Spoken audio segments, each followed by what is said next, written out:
Welcome to AIL TV and for YouTube live magazine show.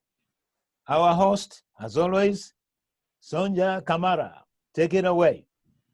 Thank you so much, Joseph. Thank you very much for your support as always. Thank you so much for joining us for you2. We are a news mag, but due to COVID-19, we've been innovated and we've moved ourselves to an online TV magazine platform, which is actually quite interesting because we're having more community engagement. We're getting people sharing their news, views and clues through all these various social media platforms. And it's really good for me because unlike young Amir there and young Mekanen, I'm sure you're all techies, but it's been, you know, a challenge for me to step up to the game. And young Rudy, please. And what about young Rudy? Well, not so much young you. I mean, Joseph, when Joseph is on your case, you don't have a choice. So it's been a learning for me. And I have to say, it's expanded my mind, but more importantly, it's expanded my understanding how information has been received. So today on the show, I'm so privileged that I've got a fantastic lineup of guests. I've got Caroline Jepsen, and Caroline is actually going to be talking with Joan Curtis and Amir Backhurst Marcus because they are all involved with Lordship Recreation Ground at different spheres. It's quite interesting, really. So Caroline is the frame. Right. Yeah. Joan looks after the centre and the hub.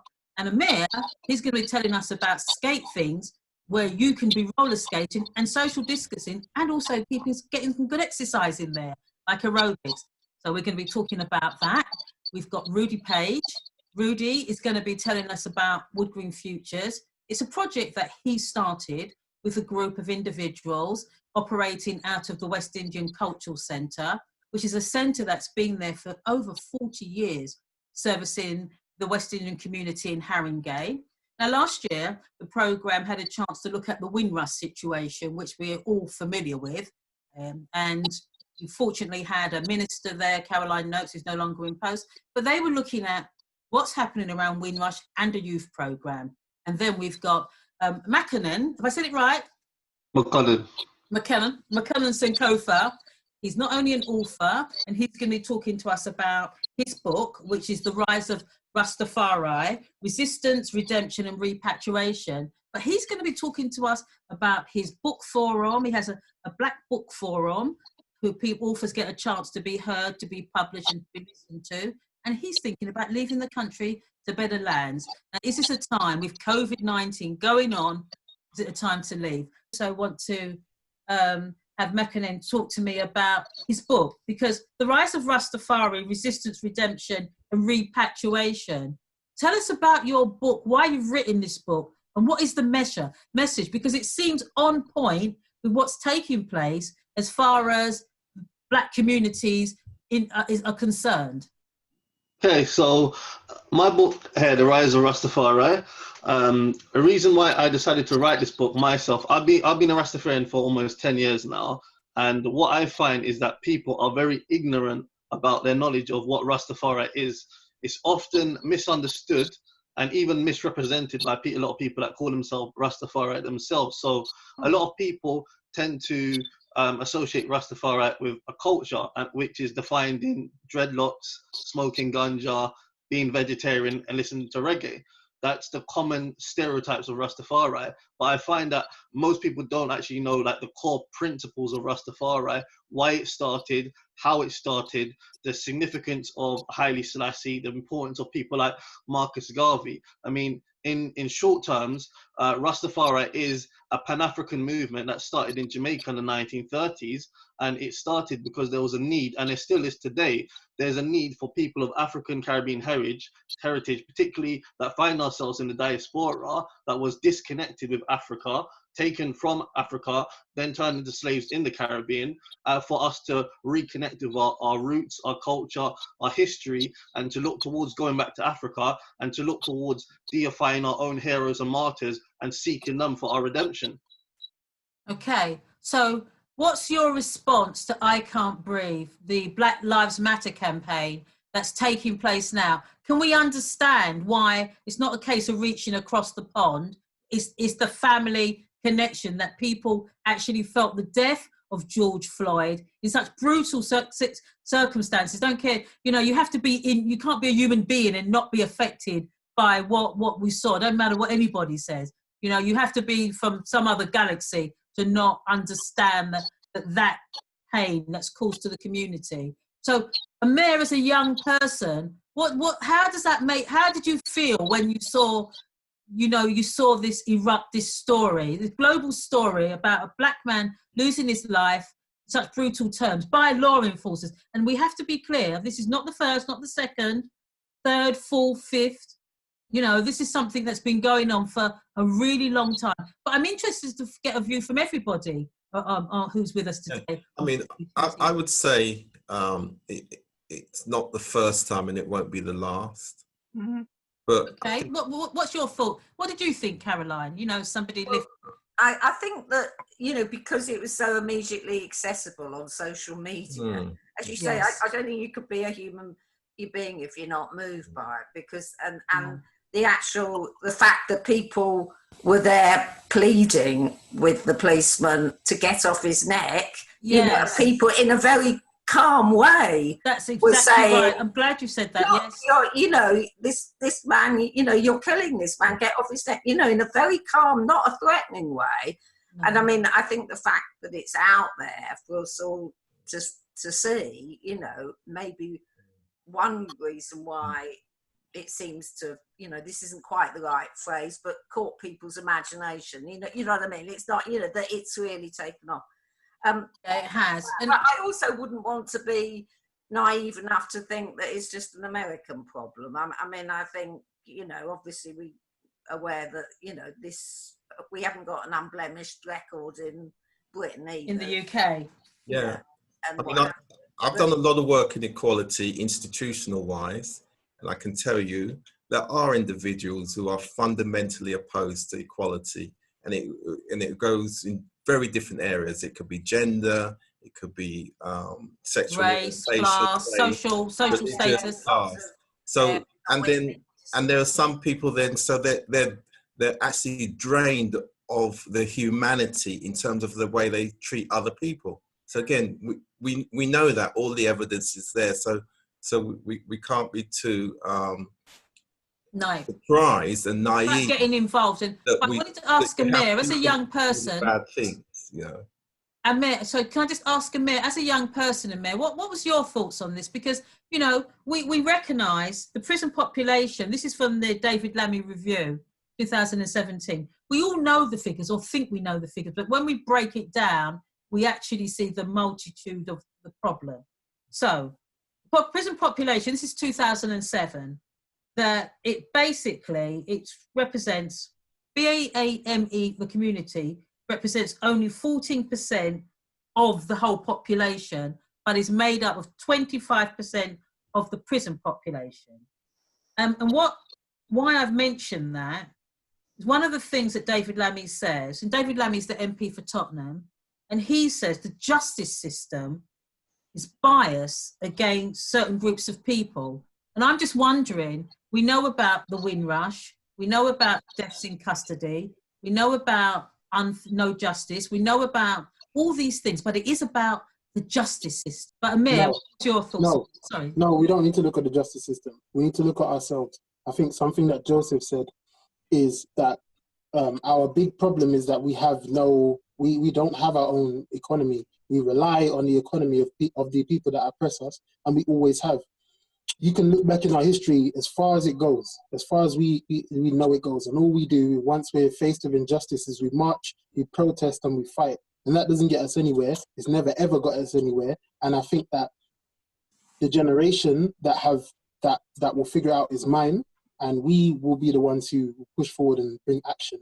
I've already started rallying people into building their own personal economy. I've already started rallying people into leaving, not just like reactively leaving their jobs, but looking at trying to put themselves in a position where they work for themselves, to make their own money and they make their own choices. Something that always sticks with me is I was listening to a podcast, and the person who runs the podcast says that the richest people in the world don't worry about politics because they dictate what happens.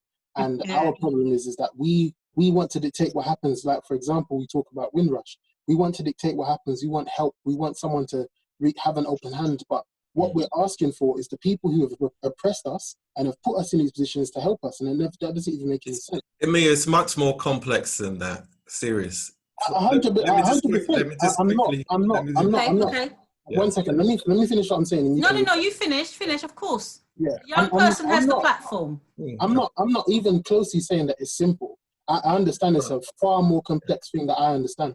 But what I am saying is that the most important thing that we should be doing is looking to ourselves for the solution, as opposed to looking to other people for a solution. Right. And the points you raise, and I guess the point I'm going to raise is around mentors. And because within our community, a generation ago, there was a company based in Tottenham called Dyke and Dryden. They were manufacturers of hair products. They were distributors. They were the largest provider of trade credit to African and Caribbean businesses throughout the country. They had 50 employees. They were the first Caribbean black business in Woodring Shopping Centre. And at the time, hair products, American hair products companies, so there was a huge economy, and it was controlled by the community. And that brought a lot of other skills in the creative and cultural industries. Huge amount of talent from our communities who work and collaborate on some major programs there. So the talent is there, and some of the issues that the community faces, and this is where I'll agree with you, is that's again something to do with trust, collaboration, trust within the community. Yeah. And there was a time in the 1960s where the Caribbean communities had the partner system, and they used that to buy houses. They're the key drivers. The Caribbean community in this country is hardly ever stated, but they were the drivers behind credit unions, and credit unions is about resources. They were the drivers behind housing associations. There's some Notting Hill Trust, and there's some other quite famous ones now that were actually really started by the Caribbean community here in this country, in spite of the challenges that they faced both socially, culturally, and economically. So we still always have to be careful that the victim doesn't get blamed, because the institutional structures and some of the barriers are unseen. But what you get is in an environment that you don't realize that those barriers are being carefully constructed.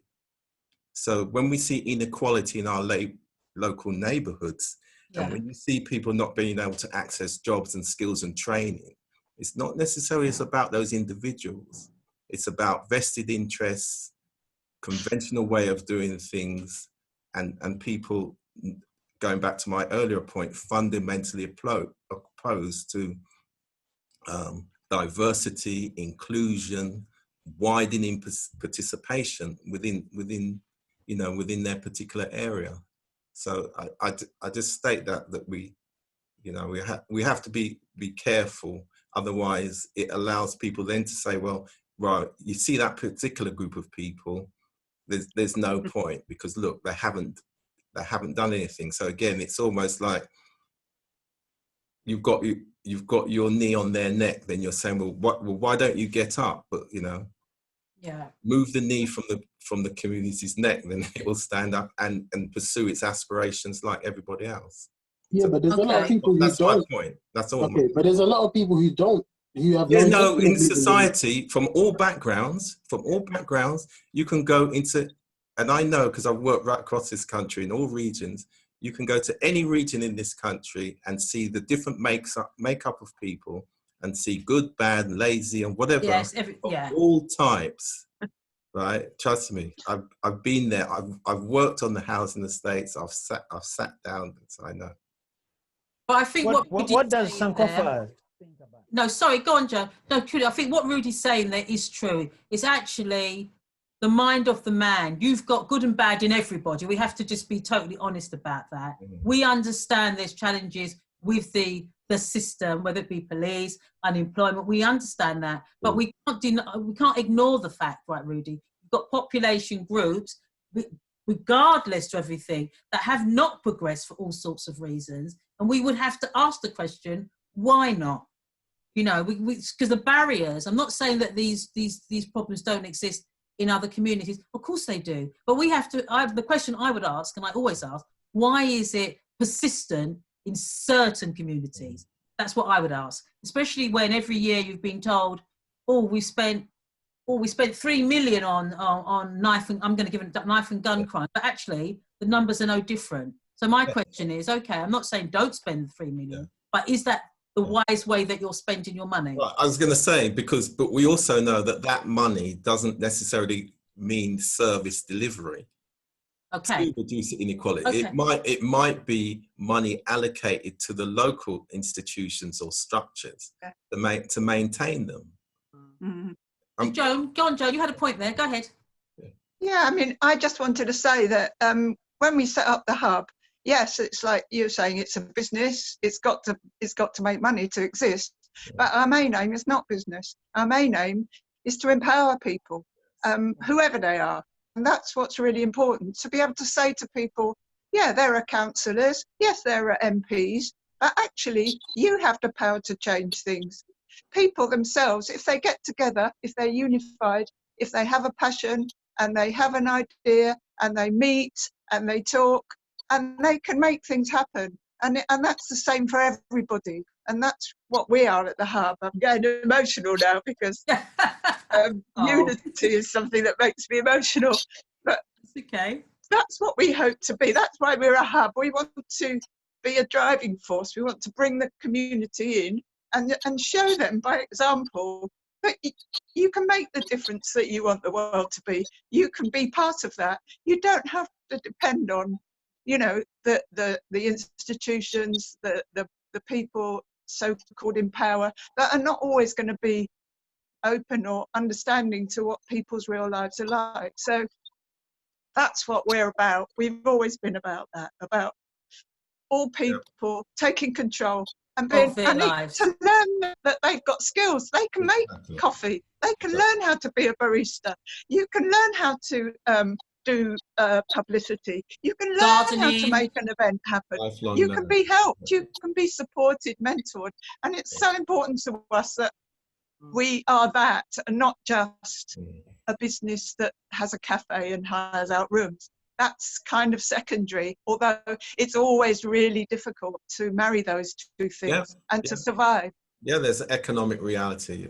Absolutely. It is. I definitely will be visiting you say Rastafari is a Pan-African movement that is aimed at the uplift of Black people spiritually, culturally, politically, and economically. So that little bit of the debate there is all what the movement's about.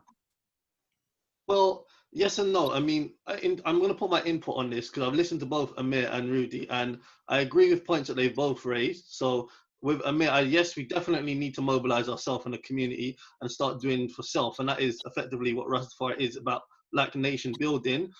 Rudy, however, I do agree that there is an institutional racist society, that we live in a system in England. Now, there's good and bad in all races, yes, but we all know that there's definitely, whether it's in America, whether it's in England, all over the world, that we as Black people, we are targeted at.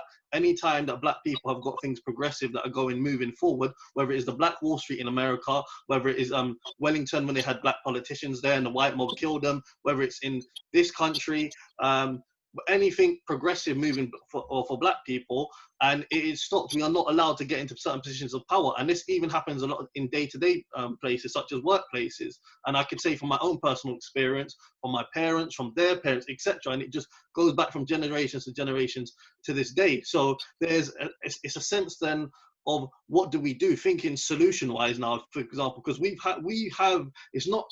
not in a position we're in because we haven't tried.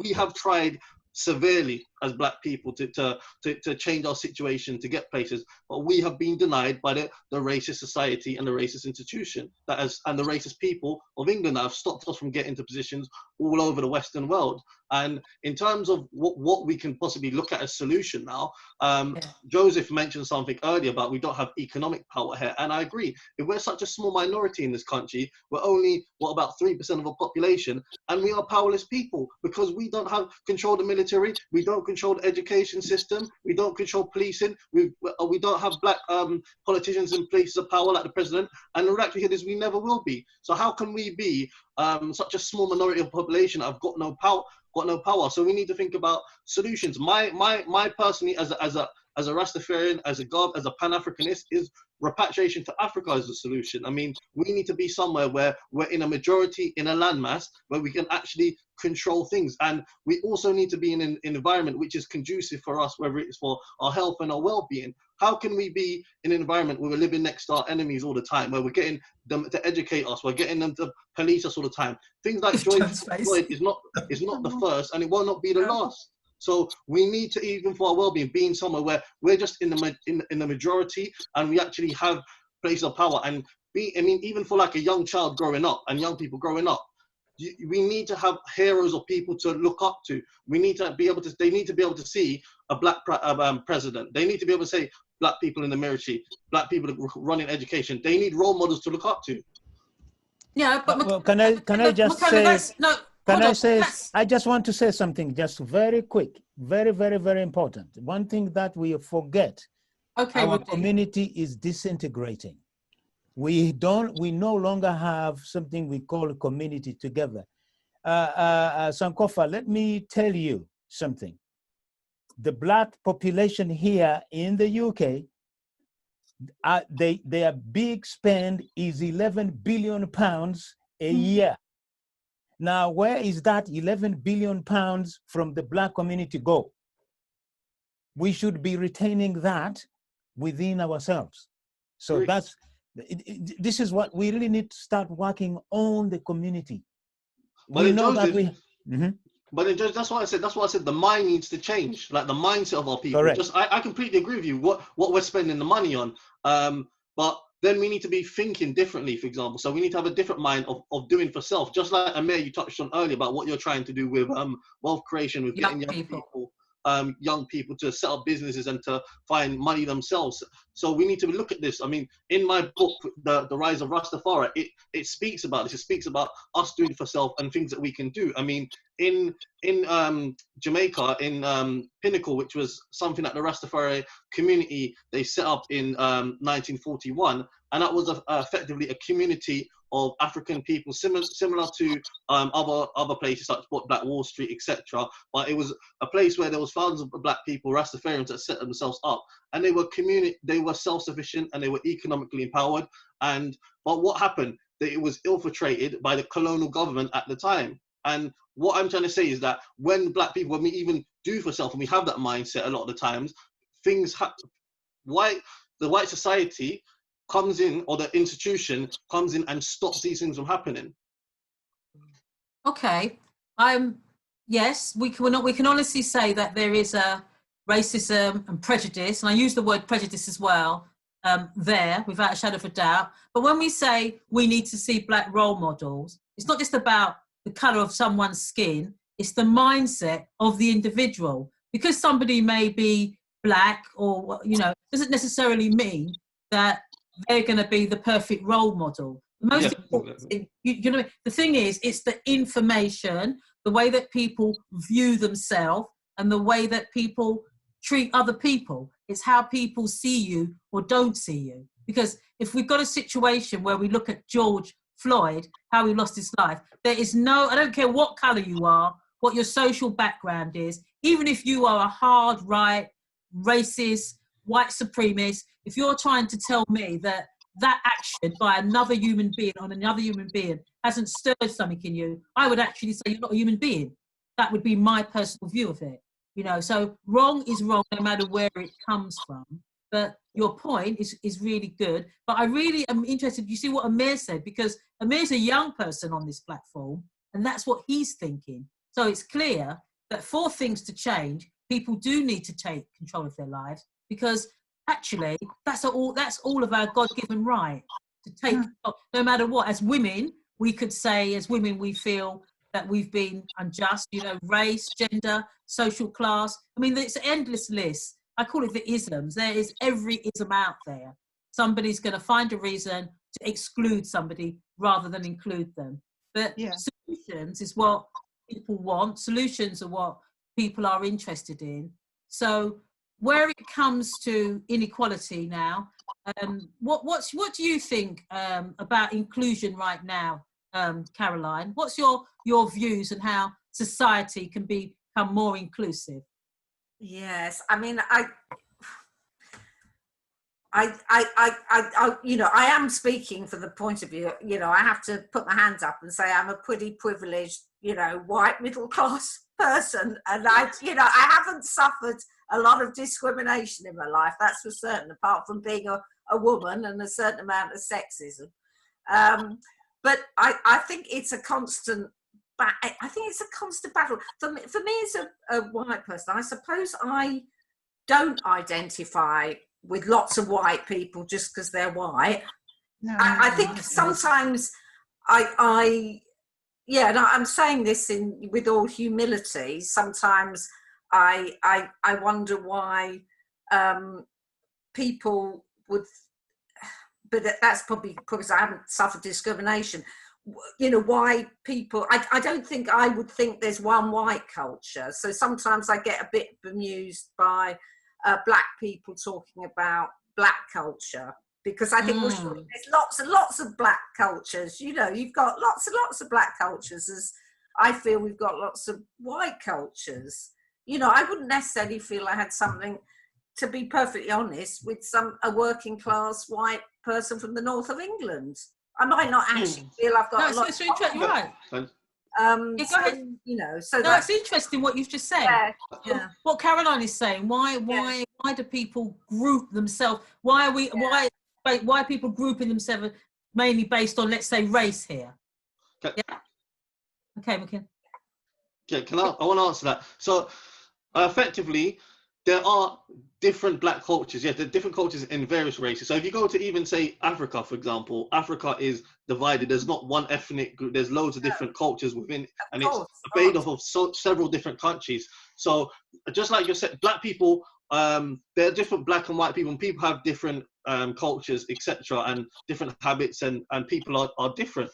So you could be, for example, a black person that's got more things in common with a white person, or Indian person that's got things some more common than with a black or white, and vice versa. So I understand what you're saying on that point, but what I'm going to say now is, because black people have been so targeted in the Western world, this is why there's a need for us to unite and come together. I mean, like you said, things that happened to George Floyd isn't the first and isn't the last. Because of what's happening in our experience, we've been targeted exclusively just because of the color of our skin. Just because we're brown or we're black, we've been put in certain positions, whether it's employment, whether it's been police brutality, whether it's been through education, and we've been looked down on because of this. So the need to then come together and unite because of the common oppression that's happened because of color of our skin is a reason why there's then a need for us to unite in certain circumstances. Yeah.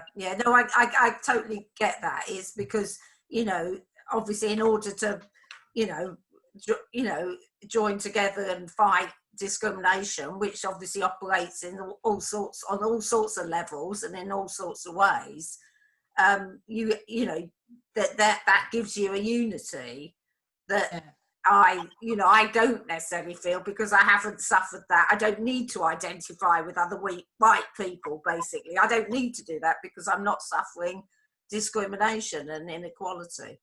So I totally get that. I mean, going back to, I think Sonia's question was about inclusiveness. I mean, I think it's just a constant battle. I mean, in friends groups, you know, going back to that, I mean, we talk about it all the time. How can we include people? How can we include people? And how can we get more diversity? And we do try various things, and you know, with varying degrees of success. But we realise, I think, that it's a constant thing. You can't do one thing and think, oh, well, we've tried our best to include people. It's just something we have to think about constantly and try and bring people in, and it'll never go away, probably, the need. But so we're running out of time now, but I really wanted to thank everybody for your participation. But very quickly, Joan, we've got 3 minutes, so we need you to talk about the Hub's crowdfunding. We need Caroline's contacts. We need Amir so we can get on our skates. And we need to know where we can buy Mr. Capstone book. Yeah. Okay. So let's start with Joan. Tell us about the crowdfunding. We've only got a few. Go ahead. Well, we've got about 5 days or 4 or 5 days left on our crowdfunder. Because we've been shut as a hub, we've lost thousands and thousands of pounds, and we probably will be shut. Most of us will be shut till after September because we can't have gatherings in there. So we, you know, being a community organisation, a cooperative and run by the community, we don't have huge reserves. So we've got this crowdfunder. We're only nearly halfway through in terms of our target, but we don't expect to get to our target now. But anything that anyone can do, they can go on our Lordship Hub website, lordshiphub.org.uk, and they'll find the link to the crowdfunder. So if anybody wants to do that, we're there for everybody, and we want to empower everybody to make Tottenham a great place where everyone's included and works and we can together. see your lovely your blog as well. Okay. And my blog, yes. Yeah. Oh, just to say to everyone, get out, get into your green spaces. It's good for your mental health, your physical health. Amir, I'm not sure whether your the roller skating group's part of Lordship Rec State Users Stakeholder Forum. If it isn't, we need you on board, because that's where we all get together to talk about, you know, everyone in Lordship Rec. So we need to get your details for that. Yes, but you know, get out, get involved, go to an event, you know, try out an event, look in the notice boards, join in stuff, you know, it's all there to be enjoyed, and friends groups are there and they want you to join in, and they want the more voices the better, more views the better. Thank you. Mr. Sankofa. Okay, yeah, my book, The Rise of Rastafari, it's available on Amazon platform, so you can either get it on ebook or paperback. So it's available on those two formats. Right. Good luck. Okay, and Amir, where can we get on our skate tings that you told me? Yay! Amir? You can follow us on Instagram, skate_tings, TINGZ. Skate_tings. Yep. Skate tings. TINGS. TINGS. Z, sorry. Z. Like it, yeah, Z. Okay. Guys, thank you so much for joining 4U2 today. It's been an absolute pleasure. I've got to let you know we are available, www.4u2newsmag.com. You can send us an email, that's info@4u2newsmag. We're on Twitter, all the handles, Facebook, 4U2 Newsmag. But we are definitely want to promote our Need to Know section. You've got a story, please send us. We have a section called It's a Day, anything happening, no matter where, we want to publicise it. And we've got a section which is simply called Notices. And that's to advise the community of anything taking place. Like Amir, your skate group's meeting, Caroline, your friends. We want to know. We put it up, It's a Day, and we share the information. One thing that we've learned, not only through COVID, we've learned just on the journey of life, information in a timely form is key. All the difference. We are here. Well done. Thank you, as a community space to share that information. So please get in touch. That's info@4u2newsmag.com. And I've got to thank Joseph, as always, for hosting us. You know, we're doing everything virtually, not breaking any laws, still social distancing. But without his tireless work, and it is a lot of work, we won't be able to produce the show. So thank you, Joseph. But thank you for participating. Thanks for inviting me.